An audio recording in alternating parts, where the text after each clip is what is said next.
Hello and welcome to the IGNOU fair. मैं KS Mishra आप सभी का अपने इस चैनल इग्नोफेयर पर स्वागत करता हूं। जी हां, पीएम मोदी का clear message to China. China को एकदम क्लियर साफ साफ मैसेज दिया गया है कि डेवलपमेंट नॉट एक्सपेंशनिज्म। विकास हमारा लक्ष्य है, विस्तारवाद हमारा लक्ष्य नहीं है। और ऐसा ब्रुनोई की यात्रा पर गए प्रधानमंत्री नरेंद्र मोदी जी ने कहा है। देखिए, मैं आपको बताना चाहूंगा कि जैसे पिछले भी कई क्लासेज कई वीडियोज मैंने बनाए हैं जिसमें मतलब साउथ चाइना सी में जो कॉन्फ्लिक्ट क्रिएट है, जो चाइना जो है वहां पे बहुत ज्यादा इंटरफेयर कर रहा है और अपनी जो है क्या कहते हैं बहुत सारे आइलैंड को भी मैंने डिस्कस किया था जहां पर उसने बहुत सारा डेवलपमेंट कर दिया है। और फिलीपींस के साथ जो है आए दिन उसकी जो बेसिकली उसका जो इकोनॉमिक जोन है, एक्सक्लूसिव इकोनॉमिक जोन, वहां पे बार बार वो इंटरफेयर करता रहता है। ठीक है, तो इसको देखते हुए ये प्रधानमंत्री नरेंद्र मोदी की ब्रुनोई यात्रा बहुत ज्यादा महत्वपूर्ण रही है। आज की क्लास आपके लिए बहुत महत्वपूर्ण होने वाली है, इसलिए क्लास से प्रॉपर बने रहिएगा। रीजन इज दैट क्योंकि हम लोग ब्रुनोई के बारे में भी सब कुछ ब्रुनोई के बारे में डिस्कस करेंगे कि ब्रुनोई की भारत के लिए क्या महत्व है और साथ में इस यात्रा का क्या महत्व है, कौन कौन से समझौते हुए हैं। आप चाहे यूपीएससी की तैयारी कर रहे हो, चाहे यूपीपीसीएस किसी भी एग्जाम की, प्रीलिम के साथ साथ मेंस के लिए ये क्लास आपके लिए बहुत ज्यादा महत्वपूर्ण रखती है। तो आप सभी लोग चैनल को सब्सक्राइब करें, बेल आइकन दबाना मत भूलें और मेरे टेलीग्राम चैनल से जुड़ें क्योंकि इसका पीडीएफ अभी आपको वहीं पे प्रोवाइड करवा दिया जाएगा। ठीक है, धन्यवाद। आइए आगे बात करते हैं।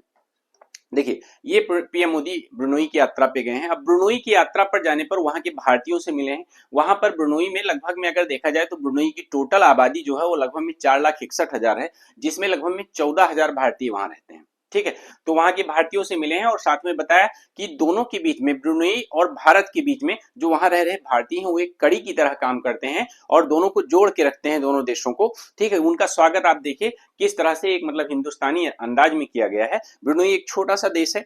कहां पे आप जानते हैं कि ये बोर्नियो आइलैंड पे स्थित है। ठीक है, अभी पूरा अच्छे से बात करेंगे इसके बारे में। तो PM Modi south east Asia tour, इस पे हम बात करेंगे क्योंकि पीएम मोदी जो है ब्रुनोई के बाद में सिंगापुर भी जाते हैं। ठीक है, और ये दोनों विजिट बहुत इनके लिए महत्वपूर्ण थी, खासकर भारत के लिए बहुत ज्यादा महत्वपूर्ण थी। तो हम इसमें देखेंगे कि आखिरकार ये एक ईस्ट पॉलिसी के हिसाब से इसको समझने की कोशिश करेंगे। देखिए, सबसे पहले आप ब्रुनोई की लोकेशन देख लें। अगर ब्रुनोई की बात करते हैं तो देखिए ये वाला आप जानते हैं कि ये पूरा इंडोनेशिया का, जैसे ब्रुनोई ये बोर्नियो आइलैंड है। तो इस पे तीन देश हैं। एक इधर वाला जो हिस्सा है ये किसका है, इंडोनेशिया का। और जो ये वाला ये एक पट्टी है ये क्या है, ये मलेशिया की है। और ये जो आपका देश दिख रहा है यहाँ पर छोटा सा देश है, ये क्या है, ये ब्रुनोई है। इसकी राजधानी की अगर मैं बात करूं तो बंदर सिरी बेगमान। आप लोग पढ़ते होंगे, याद भी हो जाता होगा क्योंकि अजीब सा नाम है, बंदर से लोग याद कर लेते हैं। तो बंदर सिरी बेगमान जो है इसकी राजधानी है। तो यहाँ पर पीएम मोदी यात्रा पे गए। ठीक है, अब इसी पे हम पूरा डिटेल्ड में बात करेंगे। देखो, ये वाला जो एरिया है इंडोनेशिया में पड़ता है, इसको कालीमंथन भी कहते हैं। ठीक है, और साथ में और अच्छे से जूम करके अगर आप देखना चाहें तो ये आपके सामने ये ब्रुनोई है। ठीक है, छोटे मैप पे थोड़ा सा दिखता है, जब आप जूम करें बड़ा करें तो इस तरह से कुछ ब्रुनोई आपको दिखता है। ठीक है, तो ब्रुनोई के बारे में हम बहुत डिटेल में बात करेंगे, आगे और भी डिस्कस करेंगे, बट उससे पहले मैं आपको बताना चाहता हूँ। देखो, इन्होंने पीएम मोदी ने क्या कहा साफ साफ कि Brunei is an important partner of India's act east policy and Indo Pacific vision. जो हमारा बेसिकली हिंद और प्रशांत विजन है, ठीक है, उसमें और हमारी एक्ट ईस्ट पॉलिसी में अगर हम देखें तो ब्रुनोई हमारे लिए एक महत्वपूर्ण स्थान रखता है। We agree that a code of conduct should be finalised in the region. मतलब जो ये क्षेत्र है खासकर, साफ साफ संदेश है साउथ चाइना सी के लिए। ठीक है, कि जो दक्षिण चीन सागर है उसमें एक कोड ऑफ कंडक्ट फाइनल होना चाहिए। ठीक है, और खासकर दक्षिण चीन सागर हो या फिलीपींस सागर हो, किसी में we support the policy of development not and not expansionism. हम विकास का समर्थन करते हैं, हम किसी भी तरह से विस्तारवाद का समर्थन नहीं करते हैं। ठीक है, अब देखो अगर मैं बात करूं फिलीपींस की, तो फिलीपींस ने भी अभी देखा जाए तो इस तरह से मतलब इल्जाम लगाए थे कि फिलीपींस ने कहा कि लगभग 200 से ज्यादा चाइनीज वेसल उसके ईईजेड में, एक्सक्लूसिव इकोनॉमिक जोन में जो है एंटर किए हैं और वहां पर बेसिकली वो लोग गश्त करते रहते हैं। यहां तक कि आपने देखा होगा कि मतलब मैंने एक वीडियो दिखाया था आपके सामने कि चाइना ने एक मॉन्स्टर शिप फिलीपींस के ईजेड के पास में, मॉन्स्टर शिप जो सबसे बड़ी विस्थापन क्षमता रखने वाला शिप है चाइना का, उसको वहां तैनात किया। और कई बार ऐसी घटनाएं आई जहां पर जो है अपने शिप चाइनीज ने फिलीपींस के शिप पर चढ़ा दिया और इसके बाद लाठी डंडे चाकू से, ठीक है, हथौड़ी से, इस सबसे जो है क्या कहते हैं कुल्हाड़ी से, इन सबसे मारपीट करने लगे। ठीक, तो इस तरह की घटनाएं वहां पे आम हो गई हैं। ठीक है, तो बेसिकली ब्रुनोई की अगर बात करें तो एक ज्वाइंट स्टेटमेंट जो है वहां पे दिया गया है। ज्वाइंट स्टेटमेंट में जो है जो भी एक दूसरे के कमिटमेंट्स को बताया गया और बताया गया, ये कहा गया कि हम यहाँ पे इस पर्टिकुलर रीजन में stability, maritime safety and security को प्रमोट करते हैं और साथ में freedom of navigation and overflight, मतलब बेसिकली नेविगेशन की जो फ्लो है और साथ में एयर स्पेस की, दोनों की बात की कि हम चाहते हैं कि इसकी फ्रीडम बनी रहे। ऐसा ना हो कि किसी क्षेत्र में कोई पर्टिकुलर देश खासकर समुद्री रीजन में कब्जा करके बैठा है कि हम यहाँ से अपना एकाधिकार जमा के रखेंगे। तो ये एकाधिकार का जमाना नहीं है, इस फ्रीडम ऑफ नेविगेशन, ठीक है, ऐसा भारत की तरफ से कहा गया। तो आप जानते हैं कि हर वक्तव्य किसकी तरफ टारगेट कर रहा है, उस क्षेत्र में बढ़ती हुई चाइना के प्रभुत्व को, चाइना के हस्तक्षेप को, ठीक है। देखो जो सी नियम है अनक्लोज, ठीक है, इसके हिसाब 1982 में इसके हिसाब से ये बताया गया, दोनों देश जो हैं बेसिकली तैयार हुए कि इसमें एक पीसफुल और जो है according to the international law जो है काम करेंगे, ठीक है। जो भी लीडर्स थे इसके, जिन्होंने इसको साइन किया था, वो सब इसके लिए तैयार हुए कि जो है जो बेसिकली इंटरनेशनल लॉ है उसके हिसाब से हम पीसफुली जो है क्या करेंगे, एक्ट करेंगे इस पूरे मैरीटाइम जो मतलब समुद्री रीजन हो, समुद्री रीजन में, ठीक है। तो इसके बारे में भी 1982 का जो अनक्लोज है इसके बारे में भी जो मैंने एक वीडियो बनाया था, आप याद करिए, देखिएगा, मैंने 2 वीडियो बनाए थे जिसमें मैंने जिक्र किया था। एक जो कोबाल्ट माउंटेन पाया गया था, ठीक है, नियर इंडियन ओशियन, तो उसके बारे में भी हमने बात किया था और उसमें भी मैंने इसकी बात की थी, ठीक है। साथ ही जो चाइना का जब मॉन्स्टरशिप जो है वहां पे फिलीपींस सी के पास में तैनात किया गया है, तब वहां पे भी हमने इसकी बात की थी। तो आप वो वीडियोस देखें, इस पे मैं बहुत ज्यादा नहीं जाना चाहूंगा, नहीं तो क्लास बहुत लंबी हो जाएगी। और मुझे देखो, ये चाइना का मॉन्स्टरशिप है और ये जो चाइना का मॉन्स्टरशिप है इसकी विस्थापन क्षमता 7000 से ज्यादा है और मतलब इसको फिलीपींस सी में ही एकदम ईजेड के पास तैनात किया गया। इवन मतलब फिलीपींस का कहना है कि हमारी ईजेड में तैनात है, लेकिन चाइना का कहना है नहीं नहीं, ये उनका ईजेड नहीं, ये तो हमारा है, ये तो हमारा हिस्सा है, ठीक है। तो चाइना जैसे अपनी हरकतों के लिए जाना जाता है उसी हिसाब से अगर मैं बात करता हूं, देखो, और इसके बाद सिंगापुर जा रहे हैं। अब सिंगापुर की अगर मैं बात करूं, अगर एफडीआई इन्फ्लोज में बात करें, मैंने करंट अफेयर में भी पढ़ाया है और मैंने आपको इसके बारे में जो है क्या कहते हैं इकोनॉमिक्स की क्लास में भी पढ़ाया है। तो सिंगापुर और इंडिया के बीच में लगभग में अगर बात करें तो लगभग 160 बिलियन डॉलर का अप्रैल 2000 से लेके मार्च 2024 तक, ठीक है, मतलब एक कुमुलेटिव व्यापार रहा है, ठीक है, इन्वेस्टमेंट रहा है, जो मतलब बेसिकली इन्वेस्टमेंट आया है इंडिया में। हम कहेंगे कि लगभग में सिंगापुर से अगर मैं बात करूं तो 160 बिलियन डॉलर का इन्वेस्टमेंट पिछले 4 सालों में भारत में आया है। तो सिंगापुर भारत के लिए बहुत ज्यादा महत्वपूर्ण स्थान रखता है, इसको आप समझ चुके होंगे, ठीक है। देखो, ठीक, तो बेसिकली वही चीज यहाँ लिखी हुई, बोलने का, रिपीट करने का कोई मतलब नहीं है। देखिए, अगर मैं बात करूं तो India Singapore likely to sign a pact on semiconductors health Brunei to be part of defence group. मतलब जब सिंगापुर की यात्रा है तो वहां पर जो है एक सेमीकंडक्टर हेल्थ के सेक्टर में सिंगापुर के साथ और डिफेंस सेक्टर में ब्रुनोई के साथ में जो है एक पैक्ट भारत के द्वारा साइन किया जा रहा है, ठीक है। देखो, India Brunei agree to enhance defence space cooperation, announce Bandar Seri Begawan Chennai direct flight. इसमें एक चीज आपको और बताना चाहेंगे, शायद मैं ऐड करना भूल गया हूं। पहली चीज, इंडिया और ब्रुनोई जो है इस चीज को एग्री हुए हैं कि वो डिफेंस में स्पेस कोऑपरेशन में साथ में जो है मतलब एक डायरेक्ट फ्लाइट जो है भी बंदर सिरी बेगवान से डायरेक्ट जो है अगर बात करें तो यहाँ के लिए एक फ्लाइट जो है चालू होगी अब, ठीक है, मतलब भारत से डायरेक्ट बंदर सिरी बेगवान, ठीक है। अब दूसरी चीज ये समझिएगा कि जो इसमें स्पेस कोऑपरेशन लिखा हुआ है, देखो दोनों देशों ने डिसाइड किया है कि भारत वहां पर इसरो का एक सेंटर स्थापित करेगा, ठीक है, इंडियन स्पेस रिसर्च ऑर्गेनाइजेशन का, ठीक है। तो इसरो का एक वहां पे सेंटर स्थापित होगा।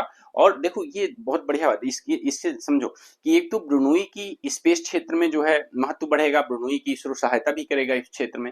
दूसरी चीज, जो भारत का रिसर्च है खासकर स्पेस सेक्टर में, वो वहां से ब्रुनोई से भी अगर ऑपरेट होगा तो भारत की जो स्पेस क्षमता है वो काफी ज्यादा बढ़ जाएगी, ठीक है। और साथ ही जो है वहां से सपोज दैट कि अगर वहां से कोई सैटेलाइट लॉन्च किया जाता है, ठीक है, सैटेलाइट, तो पूरा रीजन आप देख रहे हैं, पूरा रीजन को कवर करेगा, ठीक है, इधर से भारत और उधर से ब्रुनोई, तो दोनों जगह इसरो के जो सेंटर स्थापित होंगे वो बहुत ही महत्वपूर्ण बात है, इसको ध्यान रखिएगा, ठीक है। बाकी आइए हम एक चीज और आपसे बात करते हैं, बहुत बढ़िया बात आपको बताने वाले हैं, ठीक है। देखो भारत जो है एक्चुअली ब्रुनोई की अगर मैं बात करूं तो ब्रुनोई भारत की एक्ट ईस्ट पॉलिसी का हिस्सा है। एक्ट ईस्ट पॉलिसी अगर मैं बात करता हूं भारत की, तो इसमें क्या है कि भारत अपने खासकर पूर्वी क्षेत्र और इवन मतलब जो साउथ एशियन कंट्रीज हैं उनके साथ में भी जो है एक बेहतर संबंध बनाने के लिए, एक अच्छी रणनीति के साथ काम करने के लिए प्रतिबद्ध है।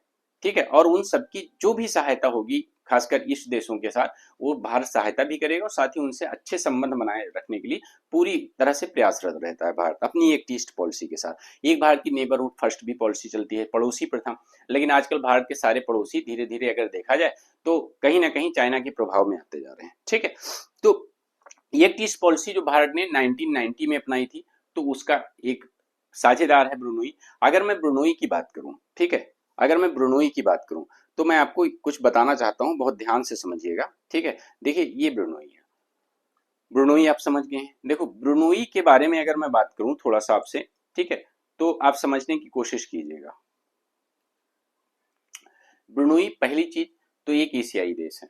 ठीक है, कंबोडिया, इंडोनेशिया और मलेशिया और सिंगापुर जो है इसके आसपास के देश हैं। मैंने आपको जैसे बताया कि बोर्नियो आइलैंड पे, ठीक है, यहाँ की आबादी लगभग में बात करते हैं तो 4,61,000 के आसपास है और लगभग में 2/3 यहाँ पर मुस्लिम आबादी रहती है।